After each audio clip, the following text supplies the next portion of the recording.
एक नई वीडियो के साथ आज मैं फिर हाजिर हूं डिफेंस टुडे में। पहले इसका नाम रिव्यू मास्टर विक्रांत था, अब इस चैनल का नाम डिफेंस टुडे हो चुका है। अपनी सबसे पहली खबर की बात करेंगे तो बलोच लिबरेशन आर्मी की तरफ से निकलकर सामने आ रही है। एक बहुत भीषण अटैक किया गया है पाकिस्तानी आर्मी के ऊपर। पाकिस्तानी आर्मी इसको बहुत हल्के अटैक की तरह दिखाने का प्रयास कर रही है, पर उन पर बहुत भारी अटैक ये हुआ है। बीएलए के मुताबिक 90 पाकिस्तानी सोल्जर्स को मार गिराया गया है।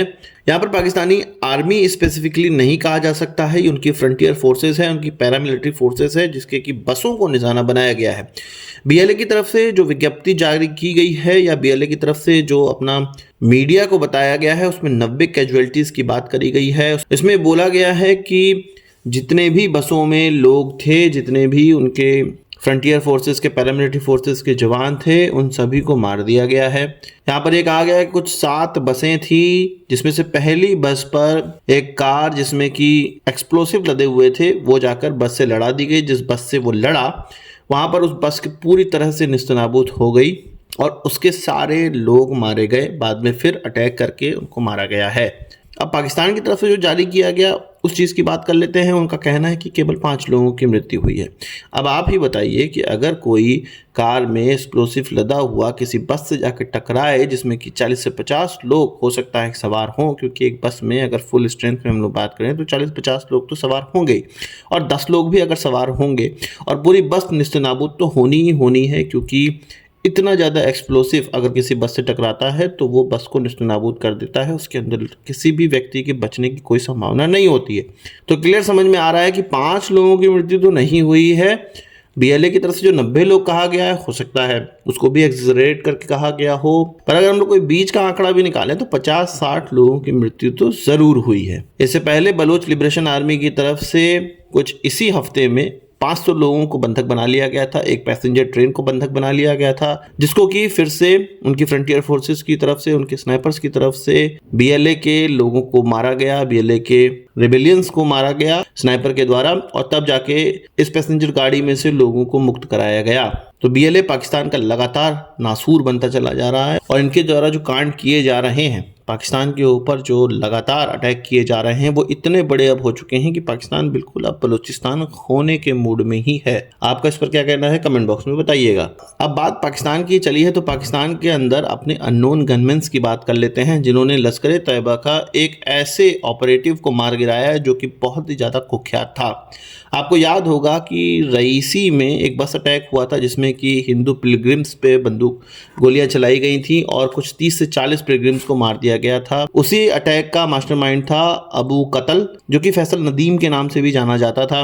15 मार्च को अननोन गनमैन्स के द्वारा, अननोन अटैकर्स के द्वारा, अनआइडेंटिफाइड अटैकर्स के द्वारा रात में इसको उड़ा दिया गया है। आईएनए के टॉप टारगेट्स में से एक था ये, और इंडियन आर्मी भी, आईएनए भी सब इसकी तलाश कर रहे थे। इसके अलावा राजौरी में एक टेररिस्ट एक्टिविटी को भी इसके द्वारा अंजाम दिया गया था। वहां पे सिविलियंस पर अटैक किया गया था उस टेररिस्ट एक्टिविटी में, और 2 बच्चों के साथ कई लोग उसमें घायल भी हुए थे और 7 लोगों की उसमें मृत्यु हुई थी। तो दूरदांत आतंकवादी को पाकिस्तान के अंदर घुस के मार दिया गया है।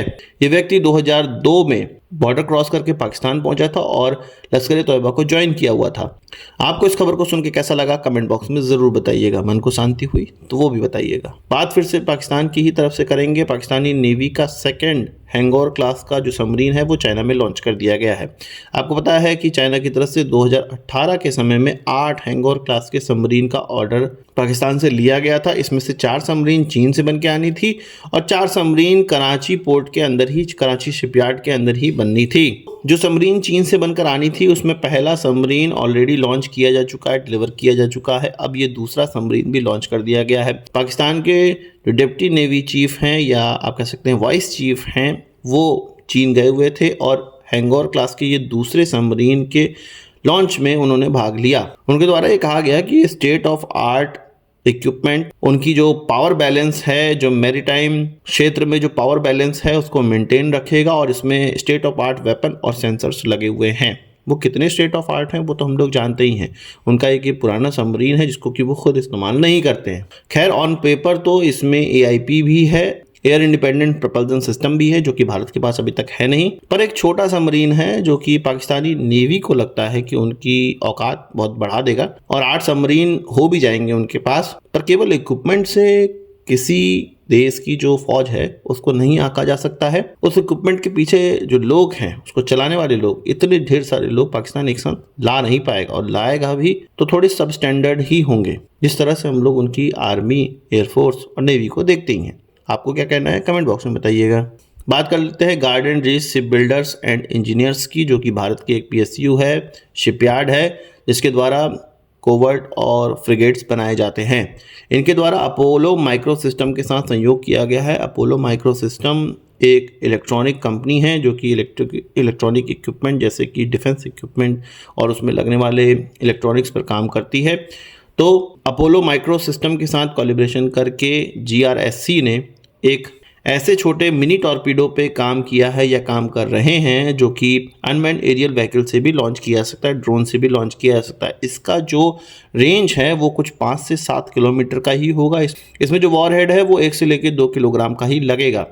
इसको हमारे मीडियम एल्टीट्यूड लॉन्ग एंड्योरेंस वाले ड्रोन से और short range unmanned aerial vehicle जैसे कि आर्चर से भी लॉन्च किया जा सकता है। अब आप कह रहे होंगे कि 1-2 किलो का वॉरहेड, ये तो बहुत छोटा वॉरहेड है और इससे क्या हमें फ़ायदा होगा। असल में छोटी नाव को निशाना बनाने के लिए इसका इस्तेमाल किया जाएगा।